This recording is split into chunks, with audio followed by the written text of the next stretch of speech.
채용의 마지막 과정은 면접입니다. 비슷한 스펙을 가진 경쟁자들 사이에서 합격을 결정짓는 최종 관문인 거죠. 이 과정에서 대다수의 후보자들은 예상 질문을 고민하고 답안을 만드는 것에 집중하고 있어요. 그건 사실 완벽한 준비 과정은 아닌 거예요. 이런 경우에 보통 본인이 준비한 예상 질문을 벗어난 다른 질문이 나온다면 당황해서 횡설수설하다가 면접이 끝나버리게 돼요. 오늘의 면접은 극도로 집중적인 행동 분석 과정이자 심리학적 프로파일링 과정인데, 후보자들이 면접을 준비하면서 이런 심리적 과정을 간과하는 경우가 많아요. 면접관에게 후보자가 주는 인상은 면접관의 무의식적인 질문에 대한 후보자의 중요한 답변인 거예요. 비즈니스위크 조사에 따르면 면접관이 지원자가 어떤 인상을 주는지를 평가할 때 말이 미치는 영향은 7%에 불과하다고 하며, 나머지 55%는 몸짓에, 그리고 39%는 목소리 톤에 달려있다고 합니다. 이 말은 아무리 답변을 잘하더라도 탈락할 수 있다는 거예요. 면접관을 처음 만났을 때 긍정적인 인상을 심어줄 수만 있다면 인터뷰의 기초를 든든하게 쌓는 겁니다. 이제부터 합격을 위한 면접 준비 3가지 요소를 말씀드릴 거예요. 첫 번째로는 좋은 인상을 심어줘야 한다고요. 두 번째로는 예상 질문이 아니더라도 답변을 할 수 있어야 돼요.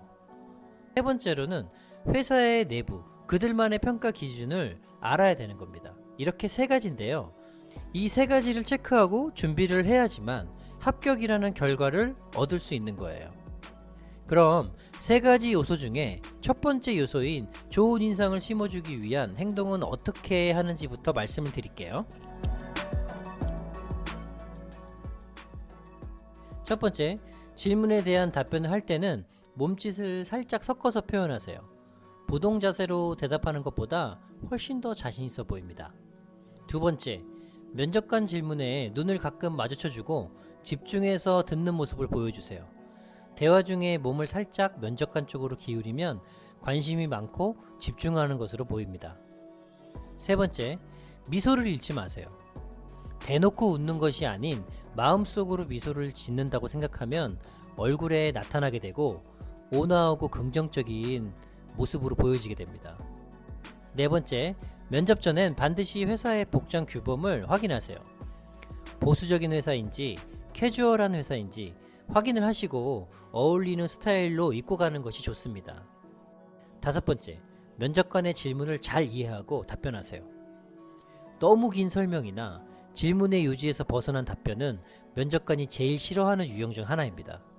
답을 먼저 얘기하고 시간이 만약 허락한다면 그 이후에 설명을 하세요. 여섯 번째, 질문을 모르겠다 싶으면 모른다고 솔직히 말하세요. 동문서답은 오히려 독이 됩니다. 혹시 질문을 이해하지 못했다면 다시 한번 정중히 질문의 요지를 묻는 것도 좋습니다. 일곱 번째, 부정적인 답변은 절대로 하지 마세요. 회사는 다른 어떤 타입보다 긍정적인 사람을 우선으로 채용합니다. 결국 좋은 인상을 심어준다는 건 면접관하고 교감을 해야 된다는 겁니다. 면접관도 사람이라서 사실 약점이 있어요. 바로 특정 타입의 지원자에게 호감을 보이는 경우가 있다는 건데요. 그 특정 타입의 지원자는 면접관과 동질감을 느끼게 만든 지원자예요. 면접관은 자신과 동질감을 느끼는 지원자에게 더 후한 점수를 주는 경우가 많아요. 때로는 그 지원자가 무엇을 해도 다 좋아 보일 수 있고 바로 이 사람이다 라는 생각이 드는 경우가 있습니다. 짧은 면접의 순간 면접관하고 이런 관계를 만들기는 쉽지 않겠지만, 만약 이런 관계를 만들 수만 있다면 여러분들은 좀 더 경쟁자보다 유리한 고지에 서게 되는 겁니다. 또 한 가지 명심할 것은 면접을 보러 회사 근처에 도착하는 그 순간부터가 면접이라고 생각하셔야 돼요. 면접관을 언제 어디서 마주칠지 아무도 모르기 때문인데요. 빌딩 주변에 있는 사람들, 엘리베이터에서 마주치는 사람, 심지어 면접장 화장실에서 마주친 사람 모두를 조심해야 합니다. 자신감 없는 모습이나 단정치 못한 행동이나 언행이 나도 모르게 나올 수 있으니 많은 주의가 필요한 거죠. 면접이 끝나고 근처를 완전히 벗어날 때까지는 면접이 진행 중이라는 사실을 꼭 기억해야 합니다. 자, 그럼 두 번째 요소인 예상 질문이 아니어도 답변할 수 있어야 한다에 대해서 얘기해 보겠습니다. 면접관의 질문이 무엇일지 알면 좋겠지만 미리 알 수 있는 방법은 없어요. 사전에 예상 질문을 외우듯 공부해서 면접에 들어가는 지원자들의 대부분이 면접관의 예상치 못한 질문에 당황하는 경우가 많습니다. 예상 질문을 나름 파악해서 연습하는 것도 좋지만 더 중요한 건 내가 긍정적인 메시지를 줄 수 있는 답변 스타일을 만드는 거예요. 최소한 자신에 대한 질문은 긍정적으로 설명할 수준이 되기 위해서 자신을 잘 포장하여 답변할 수 있는 공식을 만들고 연습해야 합니다. 일단 핵심 몇 가지를 개발해서 철저하게 활용할 준비를 하세요. 당신의 모든 장점을 나열하고 한데 모아서 돋보이게 하는 서너 편 정도의 스토리를 미리 만들어야 돼요.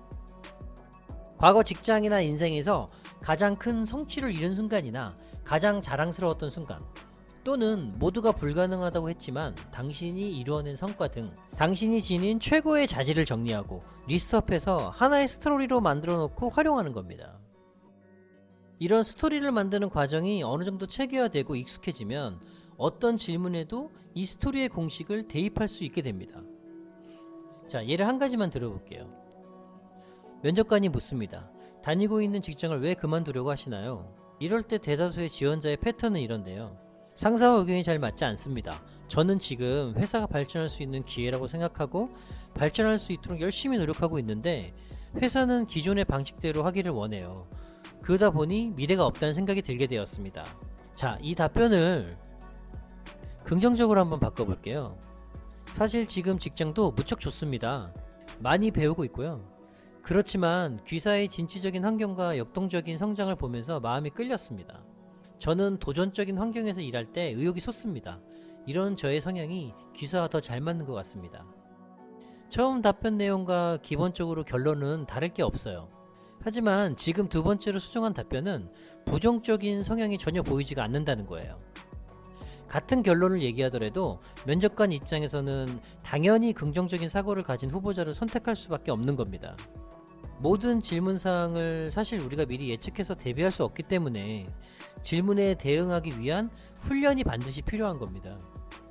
이런 훈련은 사실 면접뿐만이 아니라 직장생활이나 사회생활에서도 아주 중요한 커뮤니케이션의 도구예요. 긍정적으로 대답하기 위해서는 자신이 갖고 있는 긍정적인 요소가 무엇인지, 내가 갖고 있는 무기가 무엇인지를 본인 스스로가 정확하게 인지를 하고 있어야 되는 거죠. 누군가에게 본인의 장점을 설명하기 위해서는 간략하고 조리 있게 설명할 필요가 있는 거예요. 그렇기 때문에 이런 훈련이 필요한 거고요. 이제 합격을 위한 면접 준비 3가지 요소 중 마지막인 회사 내부의 또 다른 면접 기준에 대해서 말씀드릴게요. 이 부분은 사실 회사에서 채용 관련 업무를 하지 않은 분들은 잘 모르실 거예요. 대부분의 지원자들은 면접에서 답변을 잘하는 것에만 신경을 쓰는데요. 면접은 지원자의 습관이나 행동, 사고방식, 경제적 상황 등 이력서에 없는 지원자의 정보를 면접관들이 직접 목격할 수 있도록 하는 것입니다. 그리고 그것이 면접 점수에 아주 큰 영향을 주게 됩니다. 그렇기 때문에 면접 자리에서 그런 행동을 유발하는 상황을 계속해서 만들고 관찰하는 거죠. 면접관 얘기로 자연스럽게 선수를 쳐서 공감대를 형성하고 후보자 스스로 민감한 부분을 말하도록 유도하는 경우가 있습니다. 예를 들어 보면 면접관 본인이 요즘 무릎이 아파서 고생을 하고 있는데 수술을 받아야 할지 고민이라면서 열심히 일하는 직장인들이라면 누구나 이런 고질병 정도는 가지고 있는 게 아니냐고 다정하게 얘기를 합니다. 후보자 입장에서는 못 들은 척 할 수 없는 상황이라 답변을 하게 되죠. 대부분의 지원자는 공감하는 답변을 할 가능성이 높아요. 저도 사실 허리가 좋지 않아서 고생을 한 적이 있다거나 또는 수술을 한 적이 있다거나 아니면 지금도 좋지 않아서 약을 먹고 있다거나 면접관은 자신의 얘기를 지원자가 공감하게 돼서 본인의 건강 문제나 경험을 자연스럽게 얘기하도록 유도하는 질문을 하는 겁니다. 공감하는 답변을 해준 지원자에게 면접관이 좀 더 구체적으로 질문할 수 있는 빌미를 주는 거죠. 무슨 수술을 했는지, 지금은 어떤지 이렇게 민감한 부분을 체크하는 거예요. 면접관하고 공통된 관심사로 가볍게 얘기를 하면서 결국 지원자 본인에게 불리한 답변을 스스로 만들었던 거예요. 이런 민감한 정보를 체크하는 것 외에도 반드시 체크하는 것이 또 하나 있습니다. 바로 지원자의 행동을 체크하는 것인데요. 아무것도 아닌 것 같지만 무심코 했던 사소한 행동 또는 버릇 하나로 최종 결과가 바뀌는 경우를 많이 봤습니다. 솔직히 경력이나 경험, 그러니까 스펙 관련 사항은 이력서 검토에서 어느 정도 검증이 끝난 거라서 면접 단계로 넘어간 겁니다. 그렇기 때문에 면접에서는 지원자가 가지고 있는 잠재적 위험 요소를 보는 거죠. 자, 그럼 면접에서 주의해야 하는 행동을 간단하게 정리를 해볼게요. 첫 번째, 구부정하게 앉지 말아야 돼요. 무례해 보이거나 별 관심이 없는 것처럼 보여요. 두 번째, 시선을 아래쪽을 응시하면 안 돼요. 자신감이 없어 보이거나 초조해 보입니다. 세 번째, 팔짱을 끼지 마세요. 방어적 자세로 무언가 감추거나 거만해 보입니다. 네 번째, 코를 만지작거리지 마세요. 진실해 보이지 않아요. 다섯 번째, 목을 문지르지 마세요. 면접관의 이야기가 지루하다는 표현으로 오해하게 됩니다. 여섯 번째, 몸을 과도하게 움직이지 마세요. 다리를 떨거나 자주우자를 당기고 움직이면 그 자리가 불편하다는 것으로 보여요. 일곱 번째, 몸을 한쪽으로 돌리지 마세요. 면접관을 향해서 항상 정면으로 바라보지 않으면 무언가 감추려는 의도로 보입니다. 여덟 번째, 한숨을 쉬지 마세요. 긴장한 것처럼 보이면 그나마 다행이지만 한심하다는 표현으로 느껴지면 정말 최악입니다. 아홉 번째, 손톱이나 입술을 뜯지 마세요. 미숙한 사람으로 보여집니다. 자, 이렇게 합격을 위한 면접 준비 3가지 요소를 자세히 말씀드렸습니다.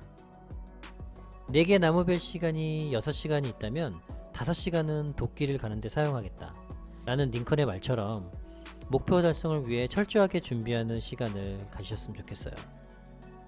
면접은 사람과 사람이 만나는 자리입니다. 이 영상을 기초로 열심히 준비하셔서 꼭 좋은 결과 얻으시길 바랍니다. 감사합니다.